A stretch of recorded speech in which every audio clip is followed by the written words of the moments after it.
Europeans, these groups would have definitely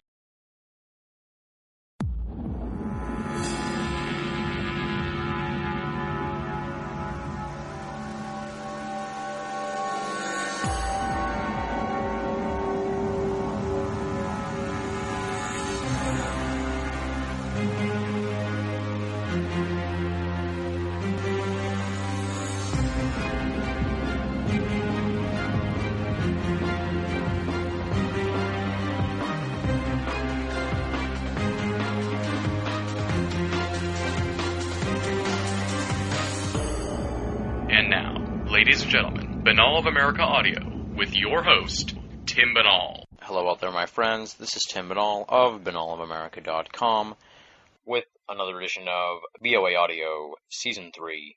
This week we are continuing our marathon discussion on the Foo Fighter era in ufology with Keith Chester, author of Strange Company, Military Encounters with UFOs in World War II. We're going to pick up where we left off last week. The Foo Fighter story is sort of just breaking in America, sort of slight rumblings. The war is nearly over. Enter us this week. We're going to find out some of the stuff we learned in retrospect about trends involving the Foo Fighters. What was their deal with radar? What are the similarities and differences between European and Pacific Foo Fighters? We're going to discuss the whole post-war period. And as we love to do on the program, we're going to delve into the big picture questions. Plus, at the end of the program, we're going to hear about Keith's mentor, Len Stringfield, and his role in shaping ufology. So you get a little bonus biography portion of the program, too. Tons and tons more, of course. It is jam-packed. It is the culmination of this 3-hour interview where we cover, hopefully, a lot of the things you were wondering as you listened to Part 1. We're going to start answering here in Part 2. For those of you who are unfamiliar with Keith Chester, let me give you a little bit of background on him. Born in 1957, a Sputnik baby, Keith Chester's interest in UFOs began in 1966, with a daylight sighting while growing up in Frederick, Maryland. Art, film, and music have been his constant fuel from which he has drawn inspiration throughout his 50 years. His passionate interest in the UFO phenomenon culminated in the book Strange Company, Military Encounters with UFOs in World War II. At present, he's researching for another book, making abstract films, and tapping into the world around him. Keith does not have a website, so definitely you just want to go check out Strange Company. It is a fantastic book. You definitely want to read it if you're interested in this often overlooked realm of ufology known as the Foo Fighter era. Go to Amazon, Barnes & Noble. Anomalist Books is the publisher. Go to their website, pick it up from them. Definitely pick up Strange Company. I highly recommend it. Having perused many of the titles available in the last year, I definitely would call Strange Company one of the best UFO books of 2007. But enough about all that, enough of my yakking, let's rock and roll. This interview was recorded on October 10th, 2007. Keith Chester, Part 2 of 2, talking about the Foo Fighter era in ufology on BOA Audio, Season 3. One of the more prosaic explanations that the scientists back home tried to use as an explanation for the Foo Fighters was the St. Elmo's fire phenomenon, and you have a pretty cool story in the book about someone who did experience the St. Elmo's fire when they were flying. It sounds nothing like what the Foo Fighter phenomenon and all the associated type things were. I guess talk a little bit about the St. Elmo's fire thing and why probably these Foo Fighter sightings, and as I say, I'm using that as the blanket term for all these sort of aerial phenomena, why they probably weren't St. Elmo's fire. Well, the St. Elmo's fire was reported a lot of times out at sea, and this type of phenomena, electrical charge phenomena, did not have the characteristics of a solidified, what appeared to be object. These things, this electrostatic or electromagnetic fields that were dancing on metallic objects or around them, creating luminosity or coming through and dancing across the inside of the plane or along the wingtip. When they were seen, the people seeing them at that time realized it was actually some type of phenomenon that had to do with natural weather or whatever it was. It wasn't scaring anyone. The reports were coming in, and it's like, oh, the St. Elmo's fire. It had to do with, I don't really know the science behind it well enough to talk about it accurately. But when it came to comparing that and the Foo Fighters were acting as an intelligently controlled aircraft would. And in many cases, they were a very defined light, and they weren't moving erratically in terms of like it would come up in the air and then fizzle out or shoot off in some unknown direction. However, they did see things like that. The Foo Fighter in general that the listeners are most interested in would be the ones that actually came out of nowhere, appeared out of nowhere, were not on radar. They were acting and maneuvering like the fighter aircraft. They were outperforming the fighter aircraft. And in some instances, they were actually being chased by the fighter aircraft that could not bring them down. So that in itself is a far different type of operational standard when you look at both type of phenomena. And of course, each were phenomena. And the other question I had here that sort of just came up, you sort of touched on it a couple times here, and maybe we can sort of delve into it. And this is radar detection versus non-radar detection. There doesn't seem to be much rhyme or reason as to why some of these objects show up on the radar, why some of them don't. You know, sometimes they show up on the radar and they can't see them, or other times they're not on the radar at all and they can see them right in front of them. I guess talk about a little bit about that whole spectrum of the radar detection scenario, and why do you think that's the case? Well, when we're talking about radar, it's a very serious situation in terms of, we know that Dr. David T. Griggs, who was leading the investigations of the Foo Fighters, was involved, and a few others, Dr. Alvarez. What is important to realize is that Germany was investigating and researching anti-radar paints. They were researching anything they could to do to mask the aircraft. So when you look at it in a situation like that, you have to say, were some of these Foo Fighters actual experimental German drone or remote control aircraft that were their first stealth? They could have been the first stealth type of capability. Because there is one case that was lumped in with the Foo Fighter reports as a Foo Fighter, as one of the 415th crews saw the lighted object come up to them, but as the object turned to leave, it was a solid ball of light, but then they could see what they appeared to be a wing over, as if this thing had wings and actually took a dive. And I believe that case was not detected on the radar, even though they saw this. And in the intelligence memoranda, there were things, what they called flying flak, which were winged type rockets that were either remotely controlled, radio controlled, or whatever was taking place, that were seen. They actually had sightings of these that they called them flying flak, and they looked like a bat. They looked like I guess you would call it the flying wings of today or of yesteryear, but very miniature in size. And so it's being confused. So I really think that the radar situation, the military intelligence was really thinking that Germany had come upon this and were utilizing it to an extent. However, if they were, and let's say they were doing that, it was still limited. Yeah. And it was different. But it was out there, another way of confusing the whole phenomenon issue, another way of causing confusion among air intelligence and causing them to lump what may have been a true UFO sighting into an ordnance or a secret weaponry type of sighting. The radar issue is very suspicious. You could look at it all. They were actually encountering German secret technology, or it just happened to be just like the UFO today, something that was not able to be picked up on radar due to a much more advanced situation. That's a fine gray area where there's no reports, and that's where Dr. Griggs' report that we spoke about earlier is very significant, because as a radar expert, he would have been looking at all these factors to determine, okay, could A, B, or C. Yet, in 1969, he felt there was no answer. And also, one thing I forgot to bring up, Dr. McDonald, during the interview, felt like Dr. Griggs was avoiding answering too much, as if he knew more than he was letting on during that conversation. That's just, I want to throw that out there because, again, we have to look at it. It's still a classified subject to this day.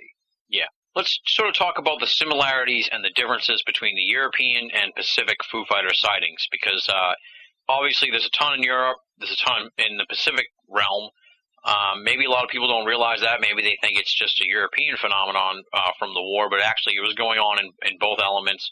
And, of course, as you noted, the Pacific theater of operation was littered with all kinds of strange things that were going on being sent up by the Japanese.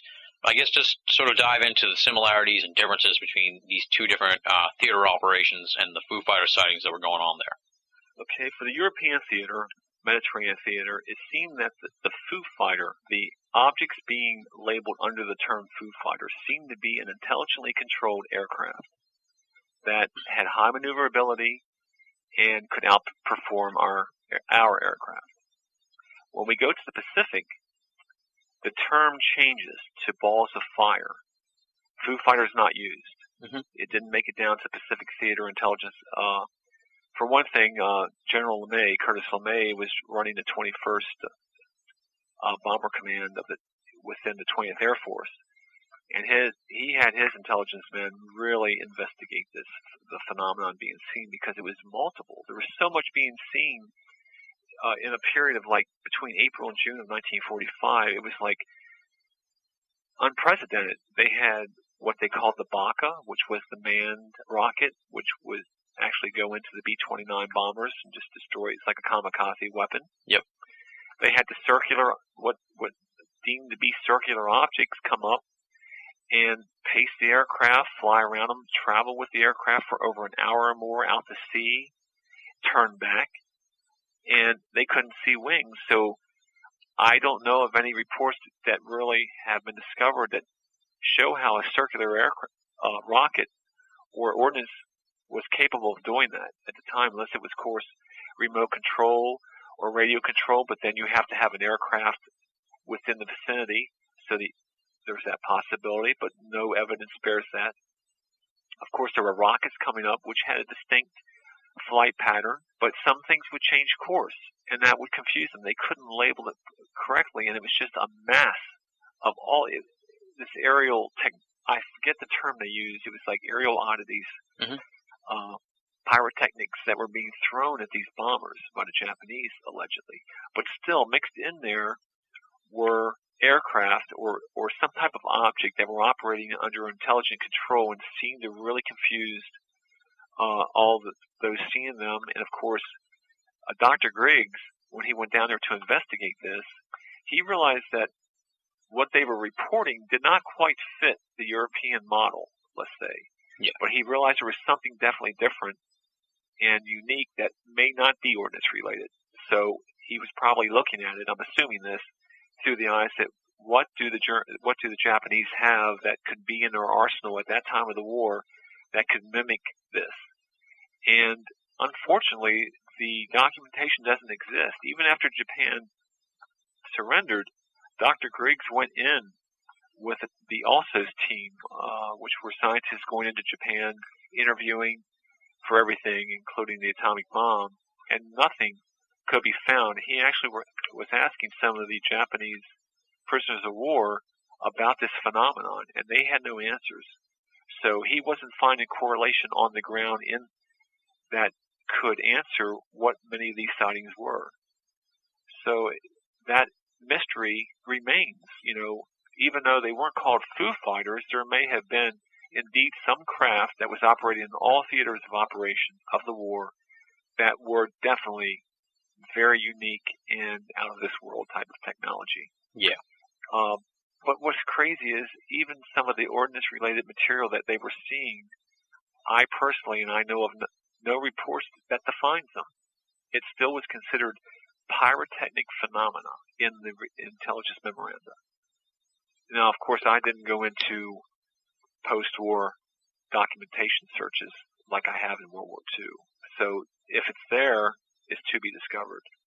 We're sort of moving now into, let's just say, I guess the first part of the war is over. Maybe your answer will segue into the end of the second part of the war. The European theater of operations is over. Germany surrendered, and the U.S. is now they're bringing in these German scientists and the people who ran the German Air Force and everything, and they're trying to get to the bottom of the Foo Fighter phenomenon. I guess talk a little bit about that period after Germany fell, when the U.S. was interrogating these guys and what they were trying to find out about the Foo Fighters and what they did find out. Okay. Well, I think just to lead into that, we have to determine, well, what was set up and what was taking place that would give the Allies a comprehensive database, a way of bringing this information to bear. And it started pretty much in January and started with D-Day. And we have British and American organizations that were set up, and all these teams of intelligence operatives in the field in all theaters moving through. We had United States Navy technical mission to Europe, where technicians coming into Germany to determine the capabilities in all realms of scientific matters, aeronautical matters, weaponry, you name it. Mm-hmm. We had OSS operatives on the ground conducting investigations, which we do know an OSS investigation did take place at the Foo Fighters. Very little has been discovered about that or said about it. The Office of Scientific Research and Development had groups of scientists on the ground. There were an array of Air Force intelligence teams, including ATI, which was very critical. And it's important I tell you this because it was such a massive exploitation of Germany that we have to assume that up to this point, something extraordinary was being observed. If we look at it through those eyes, and then these teams, these groups, would have definitely been involved in extracting information, looking into it. And so what happened was there was Combined Intelligence Objective Subcommittee, which was an organization set up within SHAEF to assemble a team of scientists and engineers of all backgrounds. So as they went into Germany, whatever type of laboratory, whatever type of personnel, material, anything they found could be extracted, could be studied, determined importance. They had what they called a blacklist, that they had objectives set up in terms of, let's say, air technical intelligence groups would go in, they're looking for radar installations, they're looking for anything that had to do with aeronautical research, they're looking for anything that had to do with aircraft in that vein. And the ATI was important because General Carl Spaatz had put together United States Strategic Air Forces. That was a key thing because, of course, when it was established in January of 44, its mission was to go in and find this stuff, find all these elements that Germany had that would help us understand where they were going and help exploit them. Mm-hmm. By the time Germany fell, it actually became an exploitation type of operation, and it was a mad race. The Russians were after German technology and scientists and all the facilities. The British were, we were, everyone wanted a slice of the pie.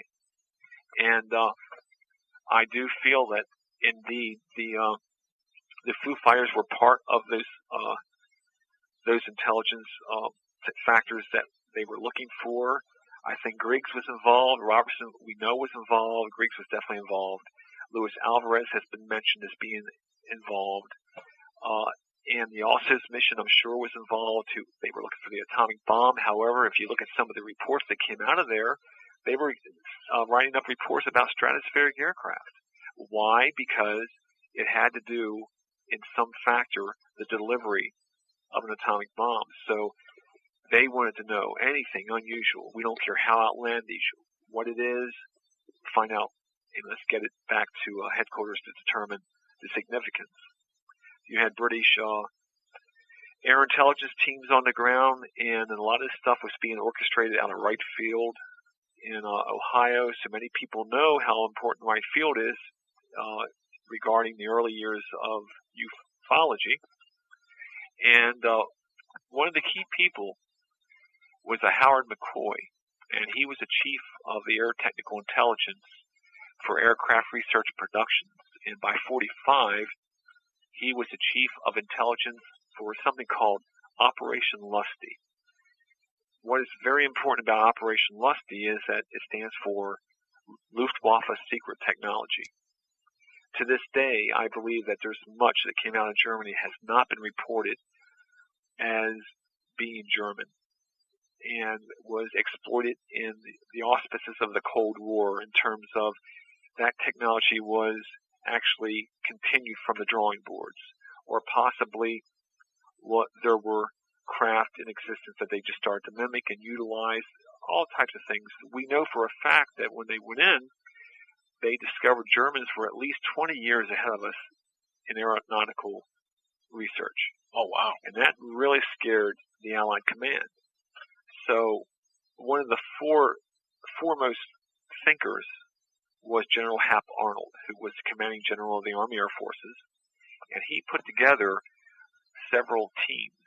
He put together the von Karman mission, which was very significant. The von Karman mission was headed by a theoretical physicist, one of the leading ones in the United States, Theodore von Karman. He was brought out of retirement by Arnold and said, look, I want you to grab together a team of scientists. You'll be put in military uniform, ranks according to your status in civilian life, and you're to go into Germany and find out what they have and think 20 years in the future. I need to put together an Air Force. That is the way of the future of warfare. I want you to think science fiction. So that was his mission. He moved in there. And I believe under the von Karman mission, along with Project Lusty, many things were brought into play. We know for a fact that von Karman had come across all the wind tunnels, which were very essential in terms of new aircraft design and testing. We also know that von Braun and his whole rocket team surrendered and were extracted and put over into Texas and brought back. They put us on the moon, basically. That rocket team came over. They developed the Apollo project. We know that the bacteriological warfare program was set up by the Germans, brought over here. We know that it was just tons and tons and tons of documentation were passed into these research centers throughout the United States. And the significance of that is many people have heard of Project Paperclip, which actually was the exploitation of the German personnel for I think it carried on into the 50s, late 50s.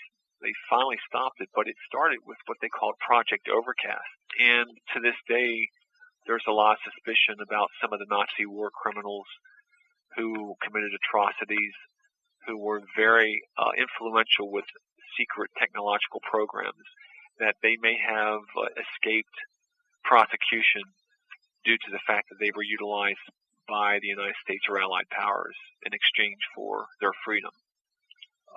That's all hypothesis, but there's still a raging debate over that.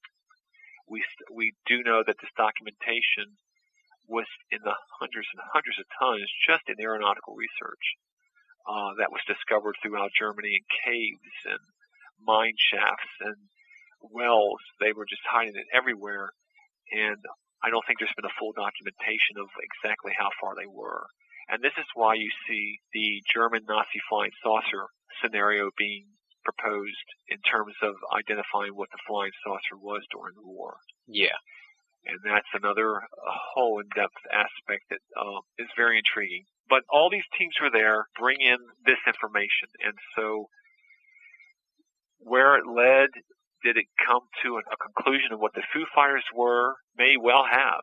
But for some reason, if it did, it's still classified, which is a mystery to me. Mm-hmm. If it was something very normal, it was just advanced aircraft of the day, 20 years later, okay, but it's 60 years later, and we're still dealing with a situation where there's no answers, there's a huge hole in documentation, and there is, at the National Archives alone, there is 1,200,000 documents that has to do with air intelligence from 1942 to about 1953. Wow. Still classified. Oh, wow. Still classified. In fact, I had finally tapped into some of those documents and was getting some of the boxes released to me through FOIA when 9/11 occurred and the U.S. Air Force and the Department of Energy, two big entities, came into the archives and reclassified it and completely voided my FOIA. Oh, man. Just because it had the term OSS in it or some crazy stupid thing.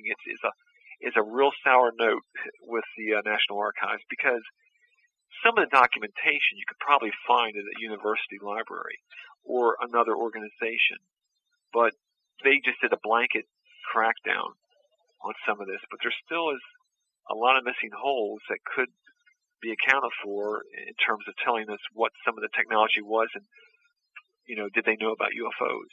My guess is that type of intelligence ended up with the Air Force once the project signed Blue Book and Saucer apparatus began. Mm-hmm. And what's interesting is many of those people involved with those projects were involved with the document and the technological research extraction out of Germany. So they would know if there indeed was a UFO with the capabilities of what we're discussing here in terms of was it extraterrestrial. If there was an answer, Germany should have had it. We didn't own the airspace. If the United States and RAF were seeing these things, why weren't the Germans? Allegedly they were, but the documentation doesn't exist, and it's not near as many of the pilots coming out talking about this like there are with the Allies. Yeah, that was what I was just going to ask you. That seems to be like the popular opinion, or that seems to be the story, I guess, you get when it comes to the Foo Fighters. So they were seeing them too. How prevalent do you think that was, that the German pilots were seeing them, and the Japanese pilots, I guess you could say too? How prevalent were they seeing them, as far as you know? And as you said, it's hard to get the information. How hard is it to get that information? Well, that information, for some reason, does not exist. I mean, there are researchers who do have access to the German archives, and to my knowledge, very little comes out that says we were seeing a phenomenon. However, in the intelligence aspect of the United States and Royal Air Force, you constantly hear post-war where intelligence officers, ex-intelligence officers were saying how they were conducting interrogations with the German pilots who were thinking the sightings were ours because they were seeing them too. But I have not seen personally the documentation that's of these German interrogations. Yeah. So that's where it's like, wow, such a big hole there, and it needs to be explored so much further. I did come across a veteran personally who was, after the war, he had seen a Foo Fighter on January 1st, 1945. He saw something over Germany about the time the Battle of the Bulge was raging below, and it performed maneuvers around the aircraft and disappeared, and it startled them in terms of he personally believed it was something German, but the pilots said no. So there's that debate between them. But after the war, he attended some type of aerospace, or not aerospace, but some type of convention at Niagara Falls with one of the aviation industry people, and speaking to the group was an air intelligence officer who had, during the war, had interrogated the Germans. Well, after it was over, Lieutenant Barber is his name, walked up to the ex-intelligence officer and said, you spoke about everything about the war except for the Foo Fighters.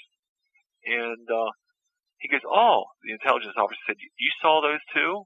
And he said, well, yes, I saw it on January 1st, my experience. He said, well, that's really interesting because I specifically remember a case on January 1st where the RAF night fighter pilots were actually reporting the Foo Fighter objects, and they were also being reported by the German night fighters in the area.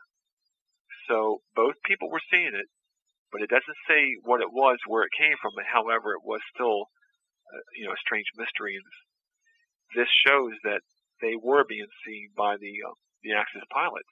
But where is this documentation? Do you think it's possible that that sort of documentation fell through the cracks, if you will, into the black hole or the black budget realm of the UFO type investigation that goes on by the government? Do you think that any sort of stuff related to the Foo Fighters that might have been found in Germany pretty much was taken away and not, that's why we don't know about it anymore? I'm convinced of that. I'm convinced that these sightings were so prevalent, and a little bit, it's pretty amazing the amount of documentation that I did uncover that discussed the phenomenon.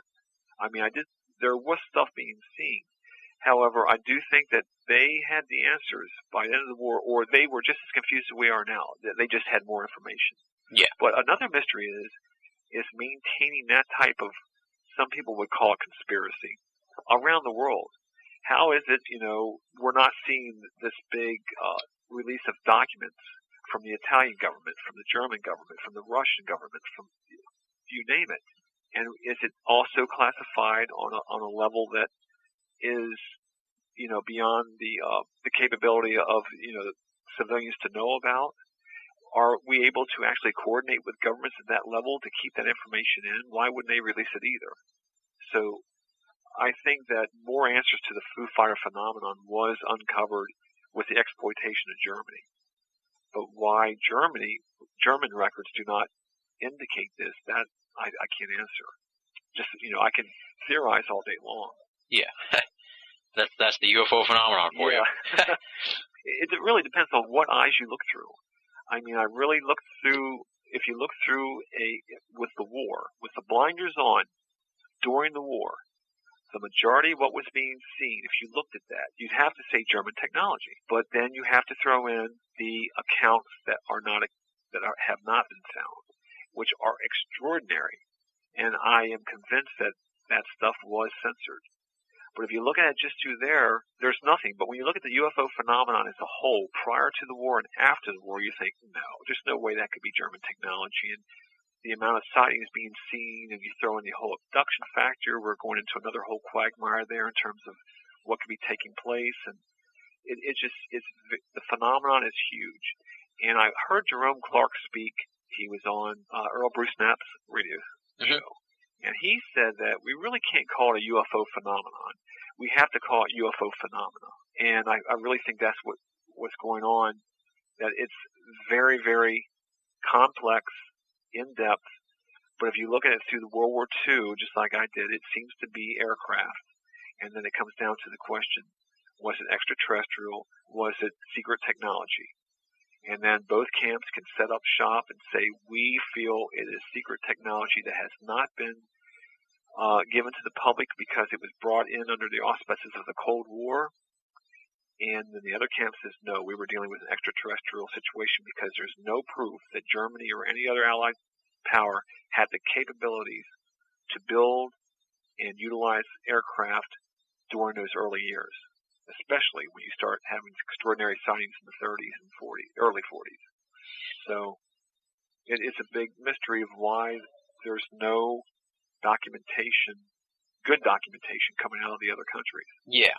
And now you kind of touched on this popular theory du jour, I guess you could say, of the German UFO, that they were developing something like that, or I've only done sort of like peripheral research into that. I'm sure you've looked into it more than I have. What do you know about that theory that Germany had their own sort of vehicle that we would consider a UFO? Not that they had a UFO from somewhere else, but that they developed some kind of airplane, if you will, that resembles a UFO. I have to say that I am impressed by the amount of information that suggests there was something like that on the drawing boards at the very least. There's been a lot of incredible research since the downing of the Berlin Wall, and there's definitely documentation and testimony as powerful as that of the proponents that we are dealing with extraterrestrial visitation. But to look at it, you have to say, well, where is this documentation? And there is plenty of blueprint. There's plenty of research information that was extracted from the facilities in Germany at the time that showed that they were doing advanced projects. They were dealing with aircraft that could make one flight from Germany to the United States and back. They had stratospheric aircraft. They were ahead of us with high altitude flight. They were, look at the V2, that was the beginning. That was just, by the time the V2 had hit dirt, they had things on the drawing board, and they were working to build things far in advance of that. Yeah. And that's fact. Now, to say that they were the inventors of the UFO, I feel that they probably were dealing with UFO-style designed aircraft. And if we look at the 1930s into the 40s, just a couple of the designers coming out of Germany. You've probably heard of the Horten brothers with the flying wing. Well, they were testing that before the war ever started, and they were working on a jet-propelled model that flew twice in February of 1945. They test flew that, and that's a fact. There's no proof that it was used operationally, so there again, it shows that could not have accounted for all the sightings of the Foo Fighters and UFOs in the Pacific and you name it. Yeah. And one of the cool it's only like a couple sentences in the book, but it really was kind of cool, is that when they brought some of those German scientists over, they were like, we want to go to the moon. They sounded like they had some pretty cool ideas in a sense that eventually ended up becoming the U.S. agenda as far as going into space and that kind of thing. So they were thinking pretty far ahead of the United States. Way ahead. Von Braun's whole issue was that he wanted to build rockets for space exploration. However, he was caught up with the Nazi Empire. Mm-hmm. And, there's that group say, well, he was an SS officer, but I really think that he was in a situation where he really wanted to do his science, even though there was a lot of horrible outcome of it. And he knew the war was going to end, and he was surely going to go to the American side. He knew that, and that's why he made such an effort to surrender. And those guys, they were there. They had the plans. When they got to the United States, they were frustrated by the lack of assistance they were getting. It wasn't until Sputnik went up that we finally allowed that rocket team to say, go for it. It was Sputnik, the Russian satellite, that actually gave them the ability to really go for it. They were really kept at bay, working on little missiles and things that they, we're ready for, 2 and 3 stage rockets. We're going to put ourselves on the moon. We're going to explore space. And the U.S. really didn't want to have anything to do with that at first. And there was a big problem. And so, yes, Germany was so far ahead of us in many ways. And I would not be surprised. And many people say that there were flying saucer style aircraft being developed. And you have to look at it also that all the way into the late 40s, counterintelligence, Army counterintelligence were looking into the Horton brothers, Dr. Alexander Lippisch, all these people who were making these radical designs because they were trying to find out if it was German. They really thought that there was a possibility it was German, so they were bringing these guys back in for reinterrogation because, once again, if it was theirs, it would have been compartmentalized within the United States government also. Mm-hmm. And that's why you hear things, of course, the Skunk Works and Area 51, where was that a place where this technology was being exploited? And did it account for UFO sightings of then? Was the craft that went down at Roswell an aircraft that was just taken from the drawing board, and because we had the resources and the will, just like we did with the atomic project, go for it, did we get it in the air? Did it crash? And all of a sudden they had to cover up with flying saucers. That's all these debates that are taking place and all the problems with this. Mm-hmm. It's a sticky situation. It really is. But I'm fascinated by it. Oh, totally. Fascinated because you can't discard the amount of, there's tons of engineers and scientists who've come forward in Germany who said they were involved with flying saucer type projects. I can't recall the man's name, but coming out of the archives was a letter to the Air Force from a German engineer stating that when Roswell took place, it was because of the research his laboratory was doing. And that came out of the National Archives. Oh, wow. And there were plenty, but it's being written about and talked about in Europe and in Germany, but here in the States, you don't talk about German flying saucers. Many of my colleagues would just, they cringe if I mention it. But it can't be ignored. It can't be discounted, even if it's only for 1% of the sightings that, did we uncover something that we were exploiting? And some of the sightings indeed were those aircraft. I don't know. But just to talk to you about the Foo Fighters during the war, they were extraordinary in terms of what was taking place. Yeah. And then I guess there's some big picture type analysis. Based on all of what you've read and all the reports you've looked at, I guess what's your determination on what this Foo Fighter phenomena was? And I'm not just speaking of the specific label for Foo Fighters, I mean like all the weird stuff that was going on up there. So you're talking about throughout the whole war? Yeah. I'd have to say, if I was looking at just through the eyes of the actual recovered intelligence memoranda, we were dealing with either misidentifications of high exotic technology out of Germany, but if I was looking at it through the eyes of somebody to step back and look at it post-war and pre-war, we were dealing with something that was extraordinary in addition to. And I feel that I would like to think that there is extraterrestrial visitation. And you have to throw in all the other factors, like I said, abductions, radar cases, some of the good things, reports that we have of the phenomenon. I think that the Foo Fighters were part of that. Some of them were. Yeah, and this is purely speculative, this question, and it is, do you think that the U.S. and British forces, do you think all along they thought that this was German technology? Now, we know when they brought back some of the German scientists, they were asking about the Foo Fighters, so obviously they still weren't sure. Right. But do you think at any point in the war, or at some point, or how do you think they looked at the Foo Fighters, and do you think at some point maybe that they realized this couldn't be German? Because it was going on for a long time, and they were bringing in a lot of intelligence and everything. And I guess that's the question, really. Where do you think the U.S. and British forces fell on that whole sort of scenario and debate? During the war, I think they were totally confused and were thinking it was German technology. Post-war, once they got the German scientists and engineers in, recovered the facilities, the documentation, the patents, all those aspects, and put together the picture. If it was there, it went totally deep. It totally went black. And I don't know what to tell you other than it seems to me if we're going to the Robertson Panel report, which was the only known CIA report to even mention the Foo Fighter, that report gave a very weak explanation. But we know those men were seriously involved. And why it was in there, if it was indeed something they knew about, I don't know. But at the same time, did the men know something that it was extraterrestrial, and that puts the whole light on the situation where the Robertson Panel was definitely there to start the debunking. They knew it was something extraordinary, and but some of the people that they were bringing in to interview during the Robertson Panel were at a level of a need to know that they couldn't afford to let out that they had any kind of inkling. They were looking at it like, gentlemen, let's all put our heads together, even though Robertson was sitting there probably with a very good clue.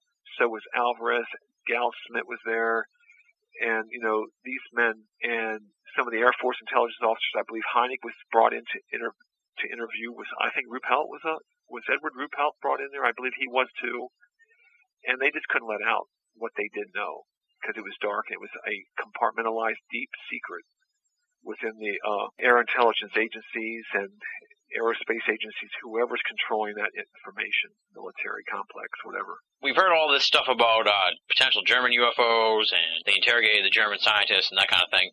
What kind of information do we know of, if any, came out of the Japanese side of the war with regards to Foo Fighters and aerial phenomena type of thing? It sounds like they really didn't know what was going on either, and did their pilots see stuff too, or was that mainly the German pilots? And what do we know, I guess, post-war from Japan? Japan is far more mysterious. The intelligence apparatus operating and exploiting the Axis powers such as Italy, Germany, and Japan, our better scientists and engineers were in Europe. Then they came down to Japan.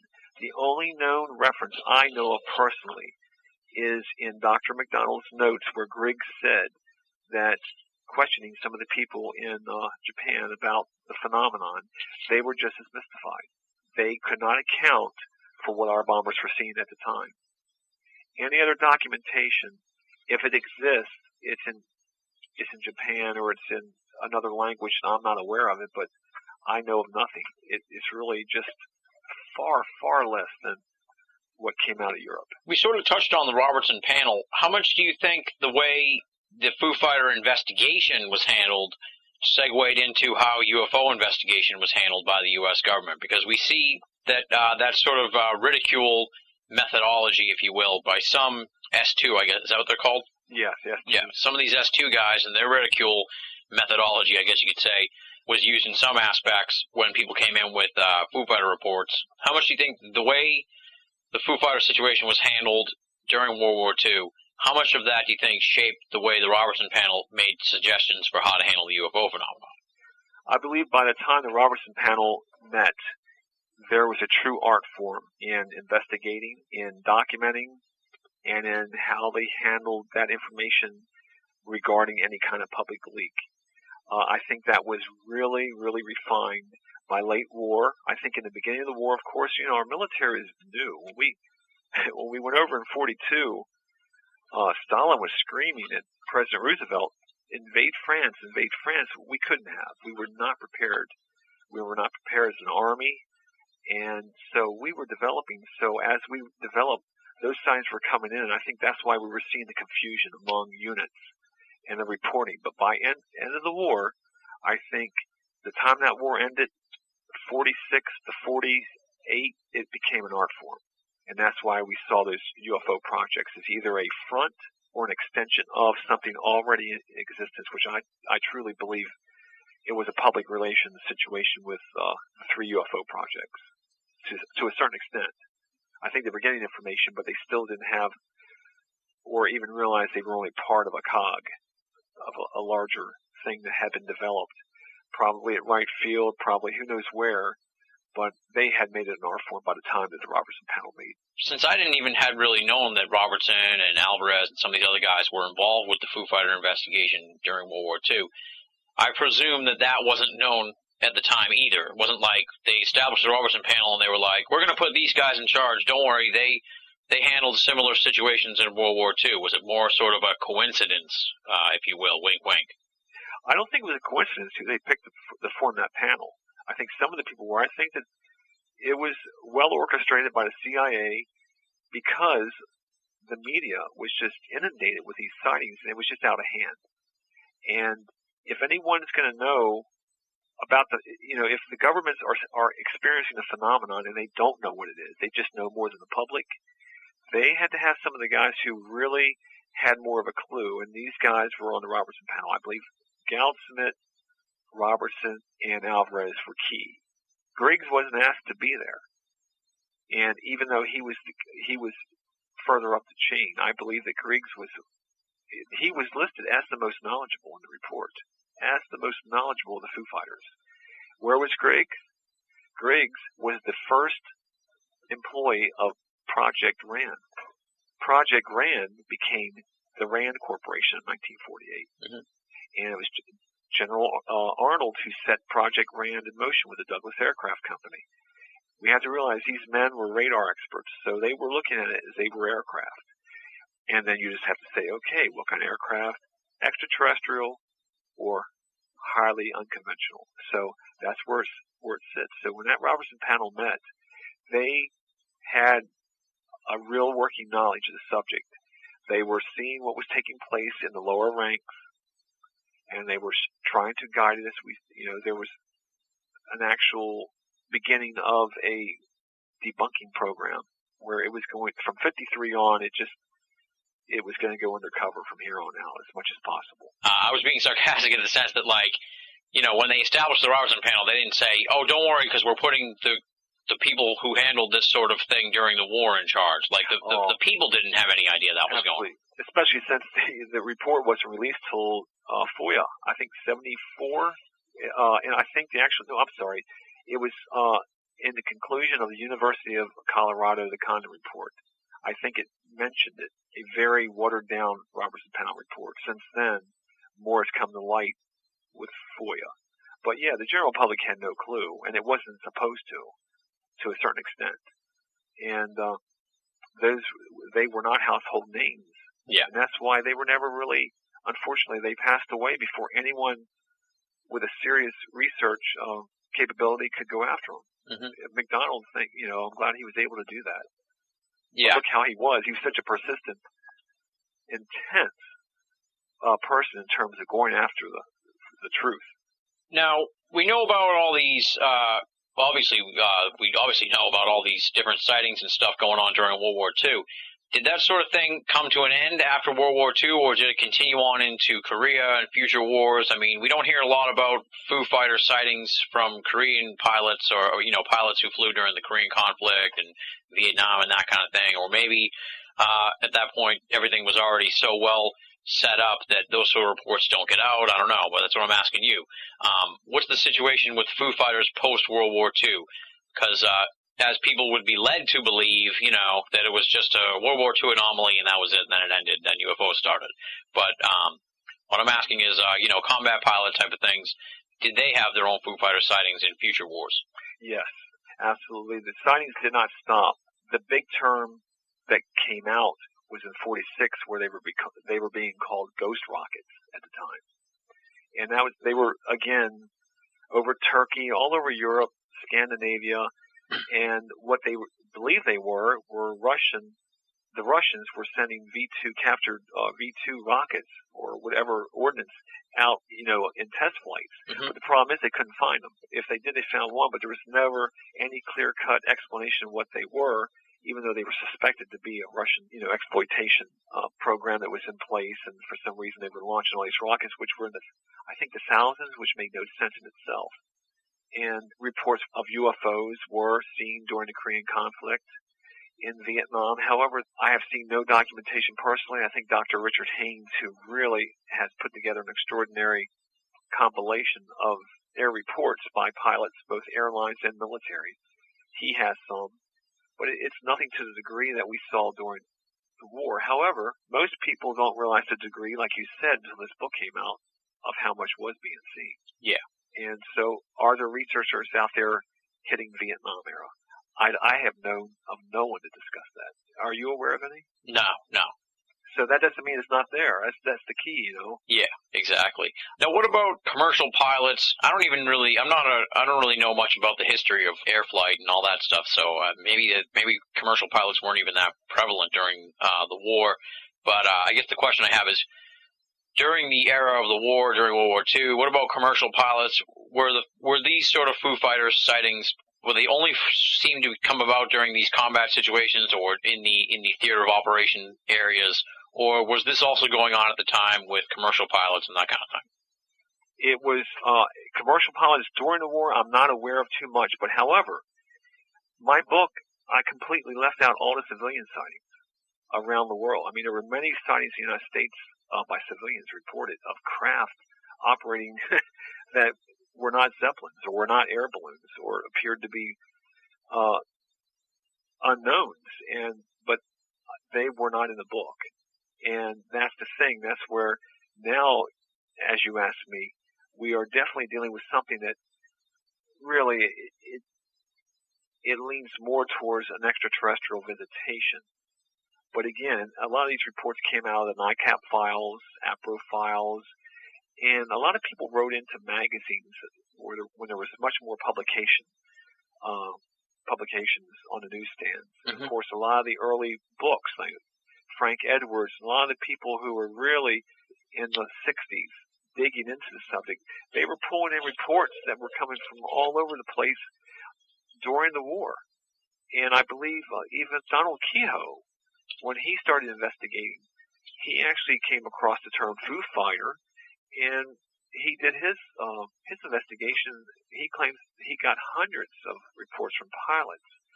So a lot of those pilots in the United States, I am sure, and I think I even had one or two civilian pilot reports that they did encounter things that during the day and night that were definitely like the Foo Fighters. Yeah. And so they do exist, and it wasn't just military at all. Mm-hmm. And it was out over ocean, so we have, all types of Navy vessels, just, sighting them and everything else. Yeah. This one's sort of like a really big picture question, you could say. I guess one of the prevalent sort of theories involved with the UFO phenomenon is that, humans began nuclear testing, and that's what attracted the UFOs.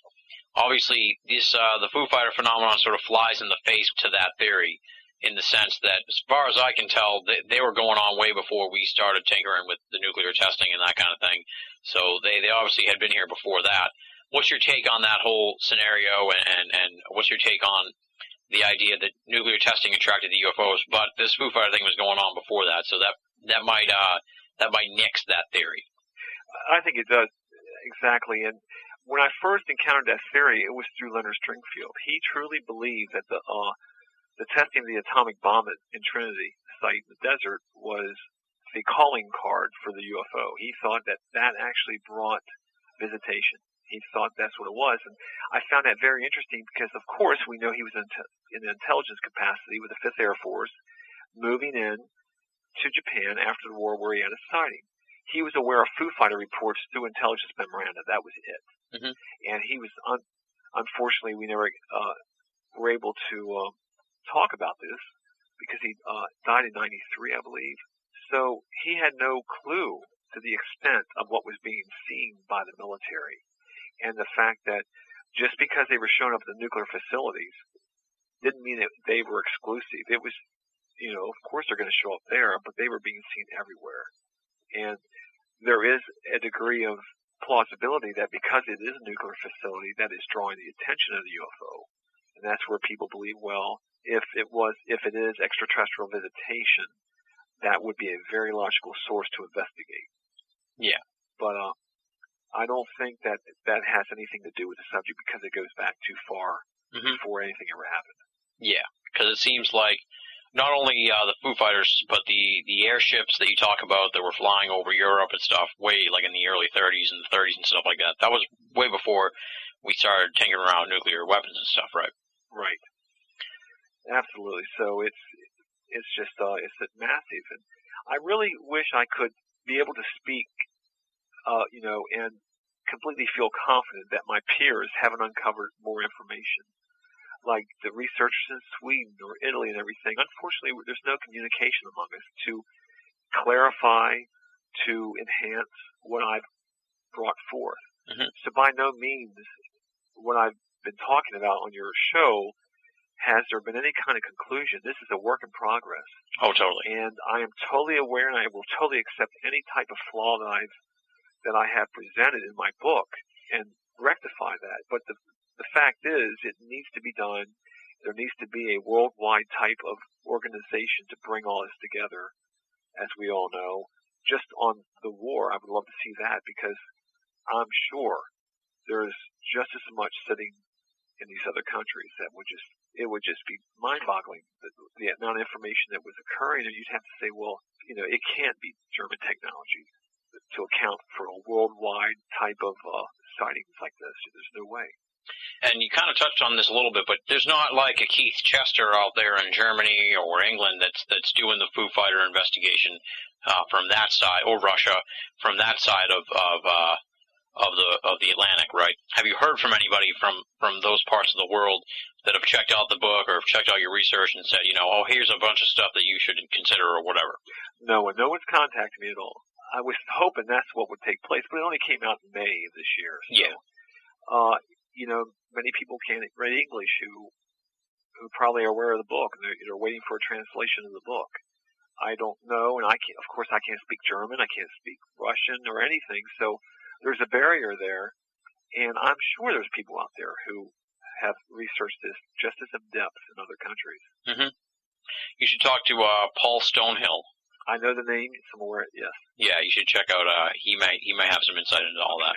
Like you said, the book just sort of came out, so you probably sort of maybe getting feedback like trickling in. But have you, even prior to that, when you're doing your investigation, did you talk to a lot of veterans who were in the war and who saw the Foo Fighters and sort of did their testimonies sort of like peak out in the when they came back from the war in the 50s and 60s or whatever, and the UFO phenomenon got really big? Then they maybe came out and talked about it, but now it's not so much, and you're not hearing so much. And we talk about Roswell and the race with the Undertaker. Of course, that's going on here with the World War II veterans. The greatest generation, they're dying out. So their testimonies are sort of being taken to the grave. So I guess just talk a little bit about, have you talked to a lot of veterans who saw these sort of things, and are they still coming forward, or is that kind of petering out? It's petering out because of the age factor. There is definitely a problem. Yeah, 1,500. I believe they did an estimate of 1,500 veterans a day from World War II are passing away. Oh, wow! And it's pretty startling. I had interviewed probably a good 10 veterans for my book. I think there's only 2 that are capable of discussing anything with me. Most have passed on, or are in such poor health they can't even remember. And it's very sad.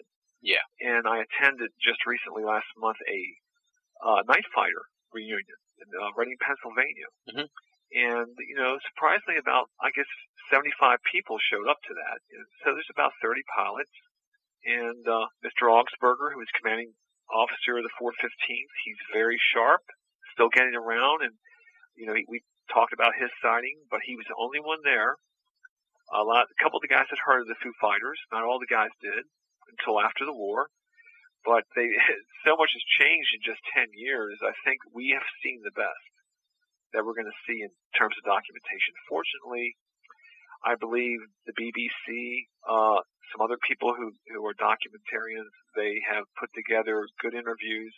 Many people don't know this, but some of the best research on World War II that I'm aware of came out of a gentleman named Jeff Lindell. Jeff Lindell was, I believe, the University of Indiana about 1991, the same time I started my research with Lynn Stringfield. Mm-hmm. He was writing the thesis of his college thesis, and it was about folklore. And the Foo Fighters came up, so he was determined to find out what took place and to show that it was mythological pinnings and it was nothing but misidentifications, mythology, you name it. He was under the impression that it was definitely an optical illusion, according to his sources. But what's key to Jeff Lindell's research is he interviewed dozens upon dozens of veterans in the early 90s and recorded hundreds of hours of interviews. Oh, wow. He did archival research. He had a lot of great documentation. He uncovered a project that was conducted by the United States Navy in July of 1945 and continued on for 10 years that had to do with the eye and how that even the best pilots were going to suffer from some type of, illusion, even though that they were very capable and very sharp and had great eyesight. So he tended to believe that that's what that was, but the fact is he did this great research. He brought forth a lot of material. You might find a couple of his papers on the net, but he is totally reclusive. He will not speak about it. He will not give his files to anyone in the ufological research areas. It's a real frustration. Oh, wow. And he has some key information. I have a lot of what he had, but it's his interviews when he got to speak with these guys, when they were so much younger and fresh.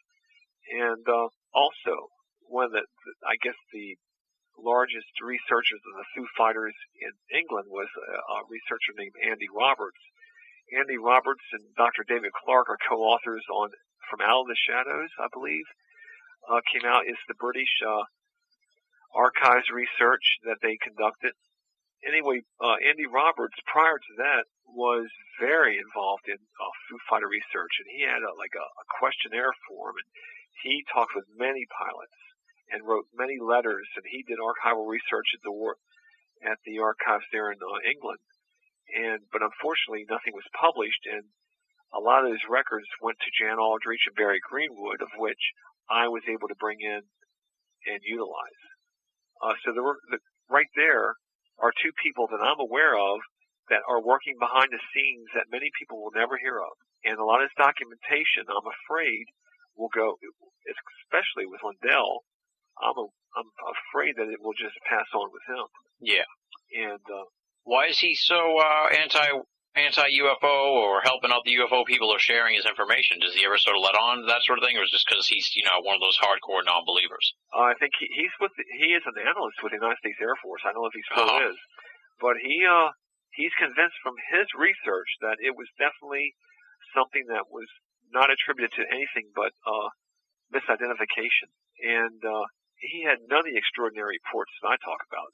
This is strictly just some of the military officers and pilots. So He was dealing nothing but the military. But he has to remember that the level of the rank also had something to do with it. Just because he was talking with a major who was, getting these reports in, didn't mean that major was in the know. Mm-hmm. Other than that, it was a misidentification of a sighting that was probably a rocket. That's what he thought it was, but higher headquarters knew better. Yeah. So it was, that's the flaw there in that type of research. He didn't branch out to the civilian side at all. So, yeah, how many of those guys are out there? I think there's a lot more than we realize. And what about second-generation type stories? People, sharing stories that they heard from their parents and stuff when they were in the war. Did you get much of that kind of thing? No, I came across very little of that. Other than when I would contact, some of the pilots, I'd end up finding out, well, they had passed on, and the son would tell me what he knew about hearing his father talk about it. Yeah. But that was what it was all about there. Yeah, that's hard as it is because you can't really, Yeah. there's not much you can ask a follow-up.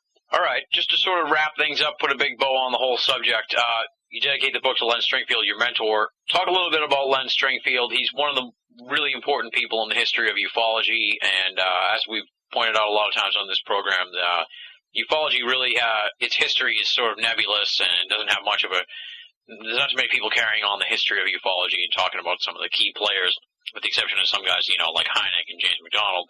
Talk a little bit about Len Stringfield and his role in helping you out and his role in shaping ufology. Well, as I said, when I first encountered, or I first was able to speak with Len, it was in 1989, and I knew a basic background of what he was involved with. I knew his research efforts and his connection to the UFO field extended back into the early 50s. He was very active, as far as reporting. And so when I did contact him, he was dedicated to, of course, crash and retrieval research, which, that took up that whole decade until he passed on. And so dealing with him on that, he was really able to guide me, and he took a real interest in helping me. It wasn't like we became fast friends. We talked about everything, the weather, his health, flowers, what he liked, his many theories. He truly thought that there was a great deal of extraterrestrial visitation and manipulation. He would always let you know that he was speculating. He never went over the deep end. He would only report what he knew. He respected everyone's story in terms, but if someone said they didn't want their name out, that name was not getting out. To this day, his records remain within the family, never to be released. Oh, wow. I still talk to his wife regularly, Del Stringfield, and she felt that Len released everything to the public that he felt was pertinent. As far as finding out the names of the sources, that was a break of confidentiality that Len would not want and may jeopardize the family members or that particular person in the near future if that would get out. So those files remain buried and they won't ever see the light of day. I wanted to find out from her if she was going to destroy them. She said no. At one time they thought about that, but they decided to keep it in the family because one of the daughters is a writer, and they want to write a biography about her dad. Oh, that would be great. That would be great. However, I don't know the extent of her knowledge regarding what he knew and what he was like, but he definitely helped me along the way with that teacher case I discussed early in the show, and told me what to say, how to say it. He helped me with my interview techniques, which I really had no clue. And he tried to teach me how to listen, get it all down, go back, get your next set of questions up, and then correlate. Yeah. And he was very good at that. And, of course, he started putting out his monographs. He told me never write a book.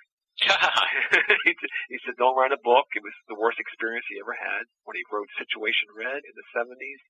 I don't know why. I never really figured that out, but he said it was just too much of a horrendous project.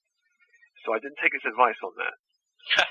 And but he was a great guy. He's very significant to the history of ufology because he was one of the people who was in his 1957 book 30 Blue, where he was an actual point of contact for the Air Force in terms of he was a ground filter center. If UFO sightings were coming in, he could determine they were something very unique. He could place a call to get a fighter sent up. Oh, wow. And that was a pretty big position to have. And he was well respected because he was so methodical. He didn't jump the gun. He reported correctly and accurately. And so I think that the Air Force felt he was a good tool to utilize. I can't remember how many years that took place. It might have been 2 years. And then, of course, he started his own newsletter, Civilian Research Investigation. CIRFO, I can't remember the acronym. He actually put that out for several years until his wife said, no more. I don't want to deal with it. So he decided to actually start to compile his cases for the monographs. That's what led up to that. He couldn't really do the newsletter, so he put out 30 Blue, his first publication, 57. Then he wrote his first book, Situation Red.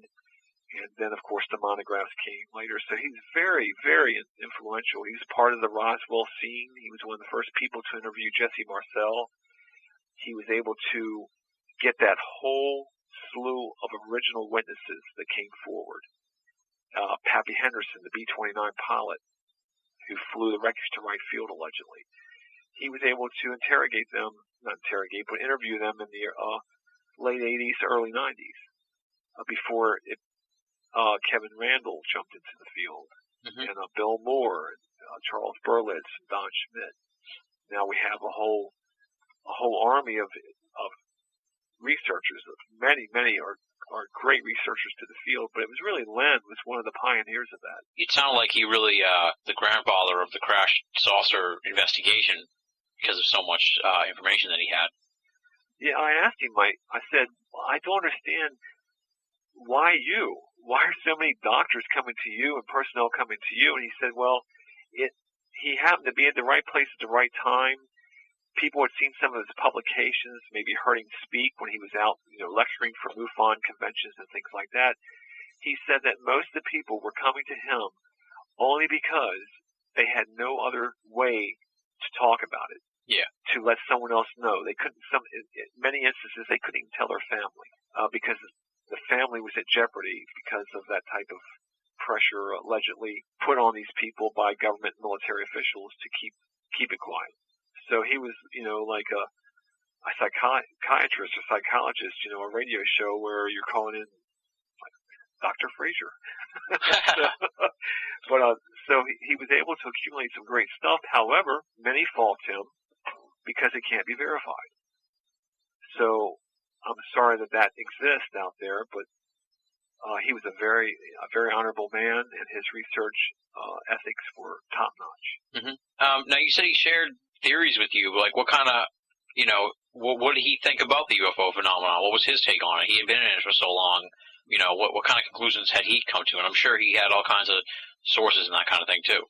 Well, his primary theory was that the atomic bomb was of such significance that if anything was here, it was a indication that human civilization was heading towards disaster, and that brought about more investigation or research by the entities of another civilization from another world. Basically, that is in a nutshell what he thought. And from there, it just has bloomed that we are seeing more and more of this taking place, that we were seeing an increase in, let's say, the abduction because it had reached a certain point. At first, it was probably just probes that were coming here, and then more craft showed up, and more research were being conducted on us as if like cattle. And of course, many people took off with that aspect. Yeah. Where we're being treated like tag deer or cattle in the wild. So he pretty much didn't go from there. However, as the years went on, he would take theories that, was Dr. Jacques Vallée, the ultra-dimensional, or the aspect where it's an intelligence that has been with human civilization forever, that is progressing with us technologically as an experiment, maybe manipulating our existence, our development, evolution, who knows. But he started to entertain the more esoteric theories. He didn't disregard them, but he really thought, the bottom line, he really thought that it was a nuts and bolts situation that we were encountering, that it was as simple as an aircraft from another planet, but because of the advanced aspects of that, it was bordering into the paranormal. So that was the multifaceted, so it couldn't be ignored, but he really felt it was strictly a nuts and bolts when it came down to a situation that that whoever or whatever it is was capable of presenting itself where we can't get a clue to what's taking place. Yeah. Now, did he ever share his thoughts on what the government might have known about the UFO phenomenon? Because it sounds like if he had the ability to call up jet fighters and have them out there, he must have had some indication on at least how they felt about it. Did he ever sort of give you any indication of what he thought the government knew about the UFO phenomenon? Well, unlike Kehoe, who had real extensive ties to higher military rank, he was in communication through the years with military officers or personnel that said, we're dealing with a phenomenon that can't be explained. So he knew that much, and he was able to convince himself through those kinds of connections that the government was well aware of what was taking place. The problem was he wasn't convinced the government had an answer, which I'm not sure they do either. Yeah. He was just sure that it was such a profound issue. He would devote his life to that research because it was fascinating to him. He couldn't let it go. And what did he think of the world of ufology? Because, some people, they're in the field for a long time, they kind of get burned out, with the infighting and all that, and, they don't want anything to do with it anymore. Was he, what was his take on how this quasi-scientific field had developed, since he was in it from the 50s? I mean, from the 50s to the 90s, that's quite an evolution as far as the field goes. Yes. What was his take on ufology and where it was headed and where it had been? He was very open. But he was not a man to get into the fight, the infighting, the character assassination, the no, I'm right, you're wrong. No, he was willing to listen to it all, maintain his belief, and he wanted to learn. He was always wanting to know who was thinking what and why they were thinking it, because he didn't ever say he had the answer. He was just accumulating information. So he was very much in tune to the ufological process that was taking place and very interested. And he just had his certain degree of interest, which were the doctors and the military personnel who actually were handling the entities, the alleged recovered entities. That fascinated him the most. Now we have a biological entity in our possession. Is that true? Well, it seems to be, because I have a couple doctors who do not know each other and are aware that of these situations, their facts are correlating. And so he started to see that and really, really feel he was onto something. But he was totally, Jacques Vallée, of course, we know, went on to a different realm. He totally followed the works of him. He followed, of course, Richard Hall and all the big ones. I don't think there was one researcher that he was not aware of that he was more than willing to hear them, debate them, talk with them, and listen to them, because he would be willing to change his point of view. But his research was showing something that's why the crash and retrieval became so important to him. He realized that, hey, there's something more to it here, and I'll let those other guys take care of their little niche. Like Linda Moulton Howe at the time was heavily into the cattle mutilation. So that in itself was fascinating, because there was a whole ball game of people thinking that it was being conducted by some advanced research project agency out of the Army or the Navy, and under the guise of a flying saucer, they were using laser technology or whatever, electromagnetic pulse, whatever it was, that he felt some realms were thinking that. And he would actually say, yeah, that's a good idea, and welcome that into his ideas. So if you're asking me about his character, what it was like, how he felt, he was the kind of researcher that we definitely need more of. It sounds like it. And I wish the field of ufology had more, had a better memory, I guess you could say, of some of the players that were in the field and stuff like that. Hopefully that'll come about in the future. I have no doubt. I think there are people, they may have not made their mark, or they're not prevalent. I think I hope it doesn't, you have a few voices in the field that seem to dominate, but time will tell. New research, new books will come out, and the older generation will be rediscovered for what it was and the value it offered to the field of today. History repeats itself. You can't go on without knowing your history. Mm-hmm. And I think because of the history, you'll be able to reevaluate the whole scenario with today's information and see a correlation, if it's there or not. Yeah. And So I'm optimistic, very optimistic that there's a lot more to come.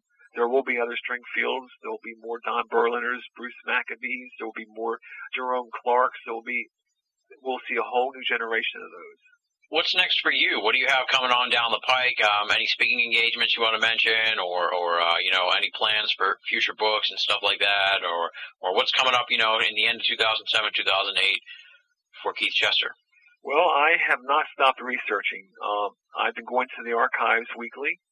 I'm still delving into World War II. I'm going to stay in that niche. It just is something. The war fascinates me, and now that I found that there was a phenomenon involved in it, it's even more spellbinding. And my book, there's so many holes and unanswered questions. I just want to keep going with it. Mm-hmm. And I'm hoping now that I can connect with an international, at least establish an international dialogue. And I would love to see one day being able to travel to Germany. Yeah. And checking their archives out, or going to England. So I'd like to expand on that. And I do have another book in the works that will be with World War II. However, the way I work is I put down a theory and I say, okay, is that possible? Let's hunt the records to see if it is. And that's exactly how my book came about here, in terms of I needed the documentation. And it was there, it presented itself to me. I was like, okay, I uncovered all the General Eisenhower office documents, so it showed there was really an investigation, more so than just a speculative realm that has been promoted. And now I want to get into the more specifics. I want to learn more about Dr. Griggs. I want to learn more about Dr. Robertson. I want to learn more about what did the American intelligence apparatus extract out of Germany. Was there a flying saucer program? Can we say without a doubt nothing like that existed? There's just as much information in their ball court, as highly speculative or suspicious as it may sound, that there's these abductions.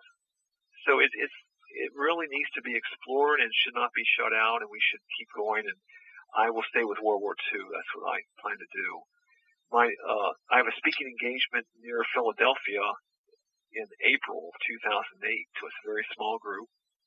But as of that, there's nothing on the horizon unless I'm contacted, like you and your wonderful show. I mean, you've been great, and I hope to have more of these conversations, and hopefully more people are interested. I did find out, I had a rude awakening here with the local press. I live near Baltimore, mm-hmm. and I contacted several times the local papers, the Baltimore Sun.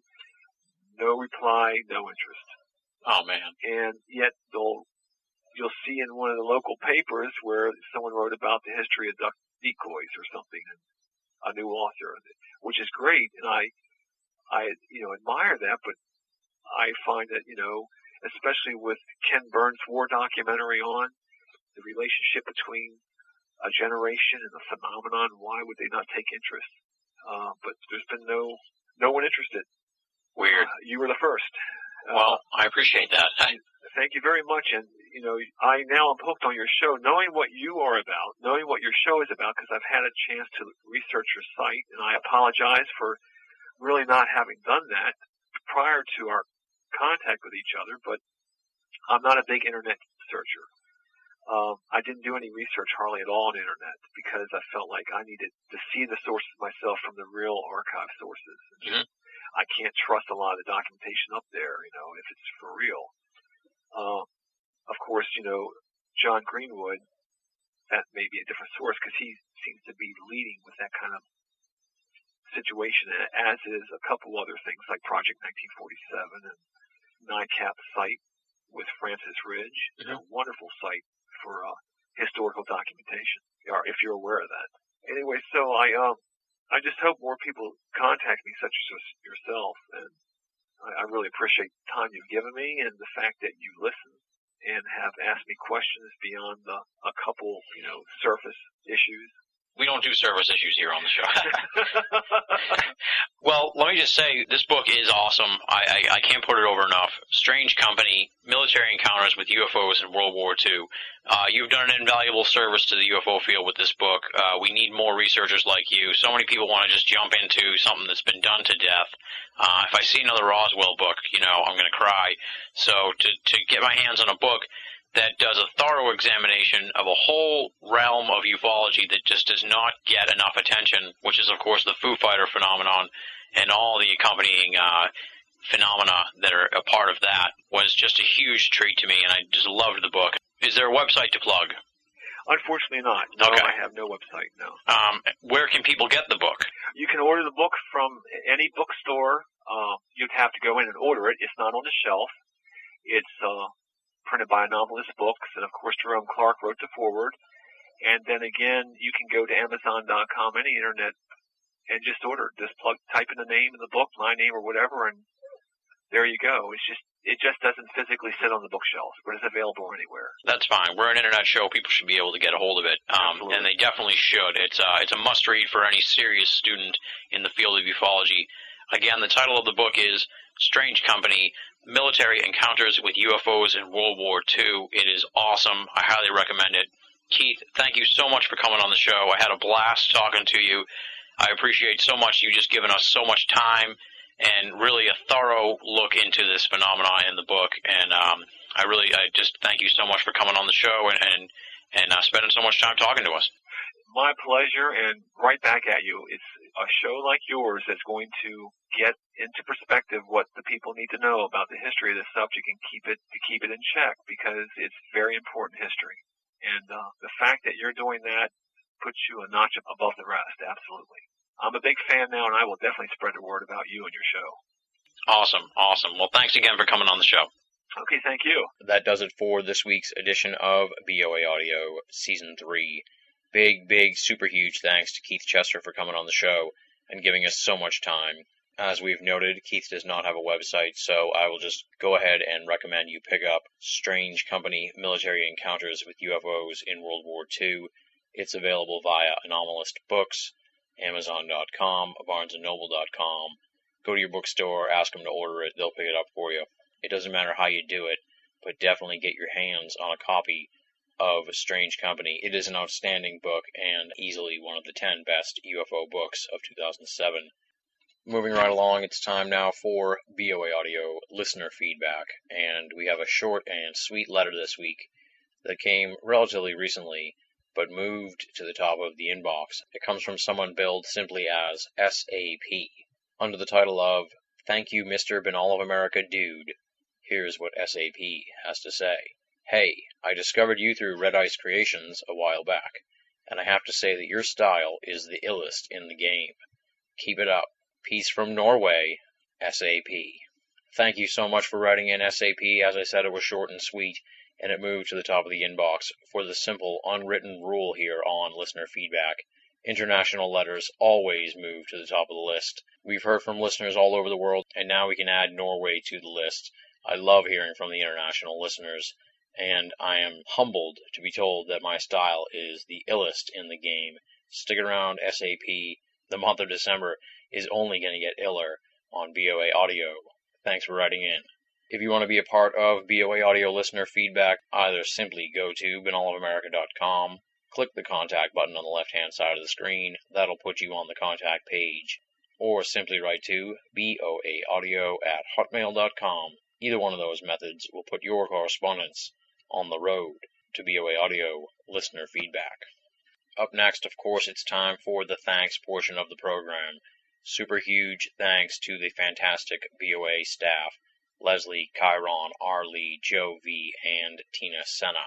Week in, week out, providing top-notch reading material for the BOA readers and offering me a ton of feedback. They were instrumental in helping us shape the merchandise line that we'll be talking about in just a little bit. But let me give you a little thumbnail on what was going on at BOA this past week. R. Lee had Trickster's Realm under the title of Medley of Weirdness, talking about how many different esoteric genres seem to overlap, and how we may be able to find the answer to many paranormal mysteries by looking in those areas of overlap.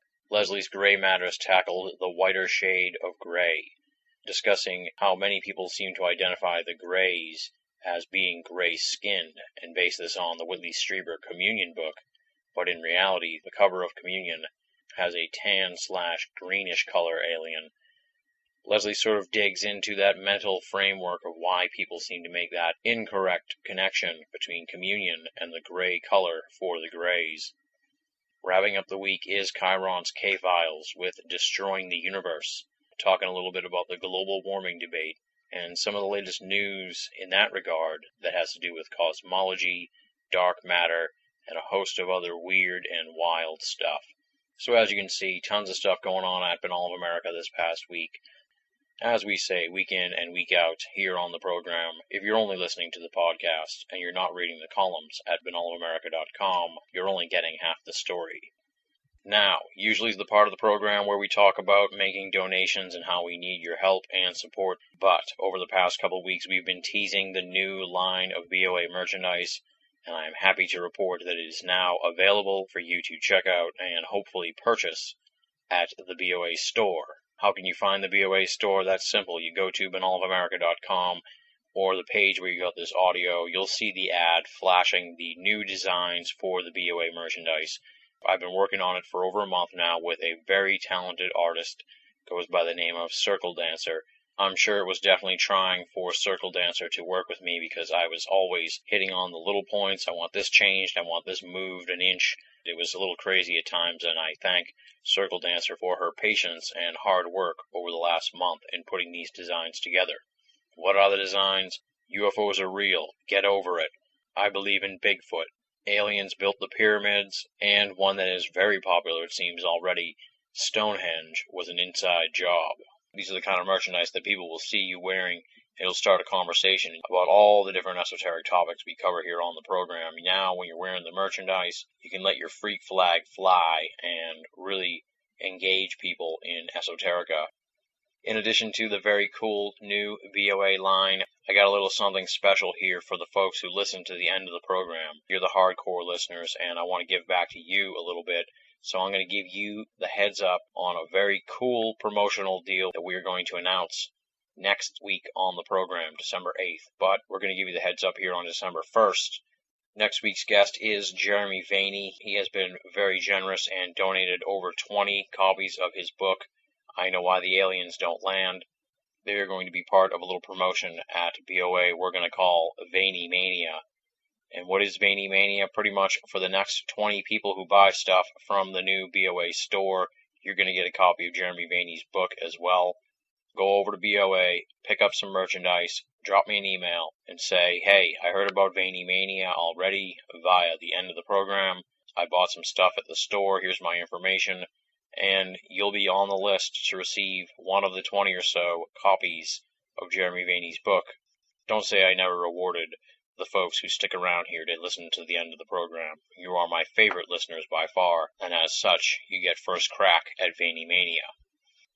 I've already sort of given away who's coming up next week, but we'll give you a little more preview here. It's Vaeni Mania next week on BOA Audio as prolific esoteric pundit Jeremy Vaeni joins the program for a freewheeling hour-and-a-half long interview. We'll be discussing the evolution of Jeremy's abduction experience, his film No One's Watching, an alien abductee's story, his entry into the field of esoterica, and his take on ufology from an abductee's point of view. Plus, we'll cover his trip to the X conference this past September, his book, I Know Why the Aliens Don't Land, disclosure, young people in ufology, and policing the UFO world. In addition to all that, we'll have some laughs about angels, ass shots, and Alfred Weber's 9/11 theories. And, of course, tons and tons more. That's next week on the program, Vaeni Mania, as Jeremy Vaeni joins BOA Audio for an extended conversation. And on that note, there's not much left to say, folks. I want to thank you all so much for listening. Until you hear from me next week, this is Tim Banal, signing off.